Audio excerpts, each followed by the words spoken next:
Namicha qaroo dhabeessa tokkotu ture. Namichi kunis dhukkuba yeroo yerootti itti ka'u waan qabuuf kininii liqimsu of harkaa qaba. Maarree guyyaa tokko osoo qofaasaa jiruu dhukkubni isaa waan itti ka'eef kininii isaa liqimsuu barbaade.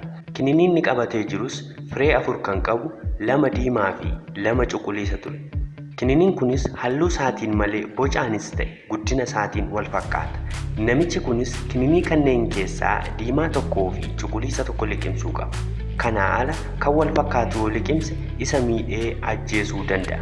Diimaa tokkoo fi cuquliisa tokko liqimsuuf immoo qaroo dhabeessa waan ta'eef ijattiin adda baasuu hin qabu. Mee namni kun kininii sirrii liqimsee lubbuu isaa oolchuuf maal gochuu qabattanii yaaddu? Osoo isin ta'ee maal gootu?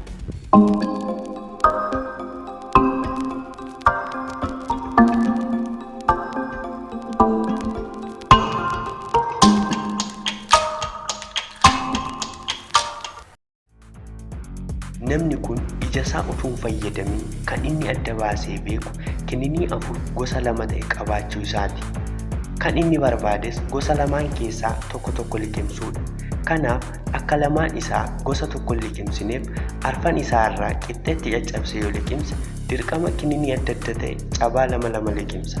Kun immoo gosa garaagaraa diimaa fi cuquliisa tokko waan ta'eef ija isaa utuu hin fayyadamin haala kanaan kininii sirrii liqimsuu danda'a jechuudha.